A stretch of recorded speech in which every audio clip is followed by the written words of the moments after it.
আর আজকে আমাদের পকেটের মধ্যে যে মোবাইল আছে, এটা বোঝেন তো? এটা বোঝেন তো? এটার নাম কি বলেন তো? আরে মোবাইল তো সবাই জানে, একটা নতুন নাম বলেন, কি নাম দেওয়া যায়? আমি বলবো, ইনি হচ্ছেন শয়তানের প্রাইভেট সেক্রেটারি। হয়েছে কি? আরেকটা নাম দেব, দজ্জালের অগ্রদূত। হয়েছে নি? মিলাইতে পারছেন? এরা দজ্জালের অগ্রদূত, এটা শয়তানের প্রাইভেট সেক্রেটারি। রাখেন কোথায়? কোন পকেটে রাখেন? সিনার পকেটে, বুক পকেটে রাখেন। ইনি এখানে বসে বসে আল্লাযী ইউওয়াসওয়িসু ফি সুদুরিন নাস, আপনার এই সদরের মধ্যে, এই সিনার মধ্যে এই ওয়াসওয়াসা দিচ্ছে। এখানে বসে বসে আপনার জীবনের সমস্ত মেন্টালিটি চেঞ্জ করে দিচ্ছে ইহুদি এবং নাসারার তৈরি এই দজ্জালের প্রাইভেট সেক্রেটারি, শয়তানের প্রাইভেট সেক্রেটারি এবং দজ্জালের অগ্রদূত এই মোবাইল। এর মাধ্যমে আমাদের সংস্কৃতি যথেষ্ট বিলুপ্ত হচ্ছে, বরবাদ হয়ে যাচ্ছে। এগুলির উত্তরণ আমাদের দরকার। সমাজের মধ্যে আমরা সুন্দর একটি সৃজনশীল একটি সমাজ তৈরি করার জন্য আমাদের সকলকে দ্বীনের পথে আসতে হবে। আপনি যদি দ্বীনদার হয়ে যান, আপনার সমাজের মানুষ আপনার থেকে কখনো লাঞ্ছিত পদদলিত হবে না। আপনার সন্তানকে এমন ভাবে বানান, আপনার সন্তানকে এমন ভাবে দেশপ্রেমিক বানান, এই দেশের কারণে যদি তাকে কোরবান হতে হয়, দেশের স্বাধীনতা সার্বভৌমত্বের জন্য, সেজন্য তার জীবন কোরবান করে দিতে এক কদম যেন পিছপা যেন না হয়।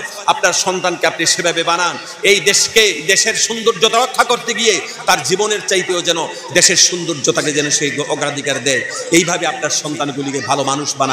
ভালো মানুষ দেশের মূল সম্পদ স্বর্ণের খনি নয়, দেশের মূল সম্পদ হীরার খনি নয়, দেশের মূল সম্পদ লিথিয়ামের খনি নয়, দেশের মূল সম্পদ তেলের খনি নয়, দেশের মূল সম্পদ হচ্ছে মানুষ। মানুষ যদি দেশের ভালো হয়ে যায়, এই দেশ সবচাইতে বেশি সমৃদ্ধিশীল। ঠিক কিনা জোরে বলেন সুবহানাল্লাহ। তোমাদের সমাজে সবচাইতে ভালো মানুষ হচ্ছে তারা কোরআন শরীফ নিজে শিখে অপরকে শিক্ষা দেয়। সুবহানাল্লাহ বলবেন না? আজকে আপনাদের এই লোয়ের পর, এই পূর্ব লোয়ের পরে দারুল কোরআন মাদ্রাসাতে কোরআন শরীফ শিক্ষা হয়। ঠিক কিনা বলেন? তো জোরে বলেন। এখানে কেউ মাদ্রাসায় পড়ায়, আবার কেউ মাদ্রাসাকে অর্গানাইজ করছে। কেউ মাদ্রাসায় পড়ে, আবার কেউ মাদ্রাসায় পড়ায়, আবার কেউ মাদ্রাসাকে অর্গানাইজ করছে। ঠিক কিনা বলেন? সাপ্লিমেন্টারি হিসেবে যারা অর্গানাইজেশন যারা করছে, দুনিয়ায় যদি ভালো মানুষ থাকে, এই কোরআনের খাদিমরা সর্বশ্রেষ্ঠ ভালো মানুষ। সুবহানাল্লাহ বলবেন না? কেন? কোরআন হচ্ছে এমন একটি কিতাব, আল্লাহ পাক কোরআনের মাধ্যমে ন্যায় অন্যায়কে ডিফার করেছেন।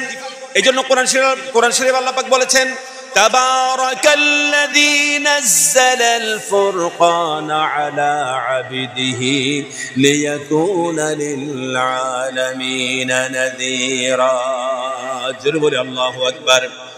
তাবারাকাল্লাযী নাযালাল ফুরকান, আল্লাহ রাব্বুল ইজ্জত ওয়াল জালাল তার গোলাম মুহাম্মদ রাসূলুল্লাহ সাল্লাল্লাহু আলাইহি ওয়াসাল্লামের পরে এই কিতাব নাজিল করেছেন, যে কিতাবটা হচ্ছে সত্য এবং মিথ্যার মধ্যে পার্থক্য সূচিত করে দিয়েছে, ন্যায় অন্যায়ের মধ্যে পার্থক্য সূচিত করেছে, সত্য এবং অসত্যের মধ্যে পার্থক্য সূচিত করেছে।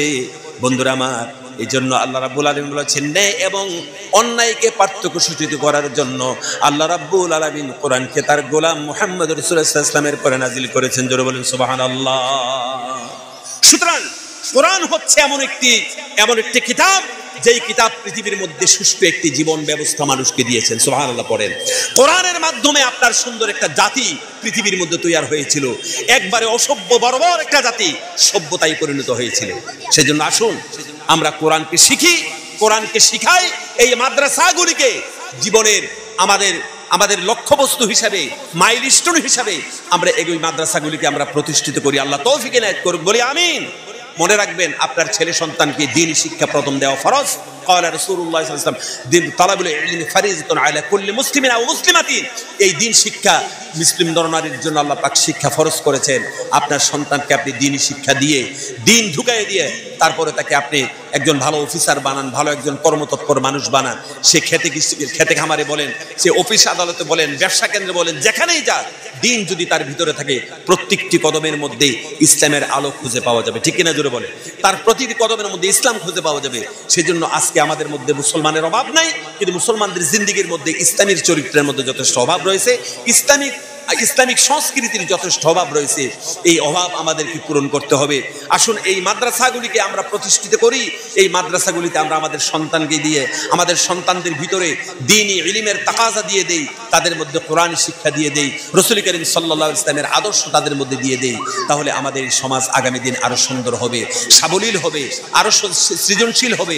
আমাদের এই সমাজের সমস্ত অশ্লীলতা চলে যাবে। সমৃদ্ধশীল দেশের জন্য সবচাইতে বেশি সমৃদ্ধশীল মানুষ দরকার, আর এই মানুষ তৈরি করার কারিগর হচ্ছে আল কোরআন। সুবহানাল্লাহ পড়েন। কোরআন ভালো মানুষের কথা আহ্বান করেছেন, ফামান কানা ইয়ারজু লিকা রাব্বিহি ফালিয়ামাল আমালান সালিহা ওয়া লা ইউশরিক বিইবাদা। আল্লাহর ইবাদতের মধ্যে শিরক করো না। যে এখন তো আর সম্ভব না, এখন সম্ভব না, এখন আমি আর সম্ভব না, এখন কোনো, আমাকে তো 10 মিনিট আগে বলতেন।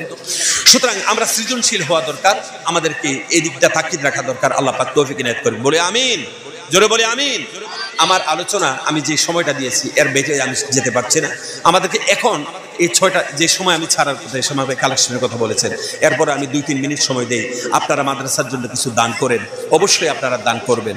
মাহফিল উনজুর মাকাল ওয়ালা তানসুর মানকাল, ওটা দেখেন কি বলা হচ্ছে, ওইটা দেখবেন না কে বলছে। সুতরাং এখানে মুহাক্কিকিন মুফাসসিরিনরা রয়েছেন, আলোচনা করবেন, তাদের কথা শুনবেন। আপনারা কিছু টাকা মাদ্রাসার জন্য আপনারা দিন, একটা রুমাল নিয়ে যান, আপনারা পকেটের পয়সা যদি এখানে দিতে হয় দিয়ে দিন, এবং 1 মিনিটের মধ্যে আপনারা রাখা দেন। সুবহানাল্লাহ ওয়ালহামদুলিল্লাহ লা ইলাহা ইল্লাল্লাহ সুবহানাল্লাহ ওয়ালহামদুলিল্লাহ। রুমালের মধ্যে দ্রুত গতিতে দেন। সুবহানাল্লাহ ওয়ালহামদুলিল্লাহ। এই রুমালটা আরেকজন নিয়ে যাও, এই রুমালটা কেউ নিয়ে যাও, একজন নিয়ে যান, এগিয়ে আসেন না একজন, এই রুমালটা নিয়ে যান। সুবহানাল্লাহ ওয়ালহামদুলিল্লাহ ওয়ালা ইলাহা ইল্লাল্লাহ সুবহানাল্লাহ লা ইলাহা ইল্লাল্লাহ সুবহানাল্লাহ লা ইলাহা ইল্লাল্লাহ লা ইলাহা ইল্লাল্লাহ লা ইলাহা ইল্লাল্লাহ সুবহানাল্লাহ ওয়ালহামদুলিল্লাহ। আমার জন্য গেটে মোটরসাইকেল রেডি রাখেন, আমার জন্য খুব দ্রুত গতিতে গেটে মোটরসাইকেল রেডি রাখেন, আমি নেমে যাচ্ছি। সুবহানাল্লাহ ওয়ালহামদুলিল্লাহ। মালিক তুমি জান্নাতে, তোমার কাছে আমায় একটি ঘর বানিয়ে দিও, একটি ঘর বানিয়ে দিও। সে বিভীষিকাময় মহাদিনে তোমার প্রতিবেশী করে নিও। মালিক তুমি জান্নাতে, তোমার কাছে আমায় একটি ঘর বানিয়ে দিও, একটি ঘর বানিয়ে দিও। বালাগাল উলা বিকামালিহি কাশাফাদ দুজা বিজামালিহি হাসনাত জামিউ খিসালিহি সাল্লু আলাইহি ওয়া আলিহি। আমি আমার আলোচনার সমাপ্তি করছি। আপনাদের কাছে শেষ নিবেদন এই, মাদ্রাসাকে আপনারা সন্তানের মতন, পরিবারের মতন মনে করেন, মাদ্রাসার মধ্যে সাহায্যের হাত বাড়িয়ে দেন, দেব আমরা ইনশাআল্লাহ। পর্যায়ক্রমে মুহাদ্দিসিন উলামায়ে কেরামগণ আসছেন, ওনারা আলোচনা করবেন, তাদের আলোচনা শুনবেন, মাহফিল কেউ ভেঙে দিবেন না। যেহেতু আমাকে অনেক দূরে সেই জিরিবাম যেতে হবে, আমাকে এখন জিরিবাম থেকে আমি রাত্রেই আবার ফিরতে হবে, কালকে আমার মাদ্রাসার মাহফিল আছে। আমি অল্প সময় এখানে আমি আসতাম না, সেজন্য আপনাদের থেকে আমি বিদায় চাইলাম। ওয়া আখির দাওয়ানা আলহামদুলিল্লাহি রাব্বিল আলামিন। ওয়াসসালামু আলাইকুম ওয়া রাহমাতুল্লাহি তাআলা ওয়া বারাকাতুহু। আলহামদুলিল্লাহি রাব্বিল আলামিন ওয়াল আকিবাতু লিল মুত্তাকিন ওয়াস সালাতু আলা রাসূলিল কারীম। আল্লাহ তাআলা দিনের কিছু কথা বলা হয়েছে, শুনলাম বললাম, দয়া করে কবুল করে নাও। জিন্দেগীর সমস্ত গুনাহগুলি দয়া করে তুমি মাফ করে দাও। আয় আল্লাহ, এই মাহফিলকে যারা ইন্তজাম করেছেন, শুনতে বলতে যারা এসেছেন, সকলকে দয়া করে তুমি যেন কবুল করে নাও। আয় আল্লাহ, আমাদের স্বজন যারা কবরে আছে, আল্লাহ কবর তুমি জান্নাতের কামরা বানায়া দাও। মা বাপ যাদের কবরে আছে, কবরটা জান্নাতের কামরা বানায়া দাও। রব্বির হামহুমা কামা রব্বায়ানি সগীরা। আল্লাহ তাআলা এই এলাকার যত হাওয়াইজাত রয়েছে, যার যে সমস্যা রয়েছে, সবার হাজত পূরণ করে দাও। প্রত্যেককে তুমি দিনের মাথা হাতে চলার তৌফিক এনায়েত করে দাও। আল্লাহ, সকলের দিলকে তুমি তোমার দিনের দিকে মাইল করে দাও। রব্বানা তাকাব্বাল মিন্না ইন্নাকা আনতাস সামিউল আলিম ওয়া তুব আলাইনা ইন্নাকা আনতাত তাওয়াবুর রহিম। সুবহান রাব্বিকা রাব্বিল ইজ্জাতি আম্মা ইয়াসিফুন ওয়া সালামুন আলাল মুরসালিন ওয়ালহামদুলিল্লাহি রাব্বিল আলামিন। আমিন বিরহমাতিকা ইয়া আরহামার রাহিমিন। আসসালামু আলাইকুম ওয়া রাহমাতুল্লাহ। আমার জন্য মুসাফা করতে গিয়ে কেউ গ্যাঞ্জাম করবেন না। আপনারা সকলে এসে সকলে বসেন মাহফিলের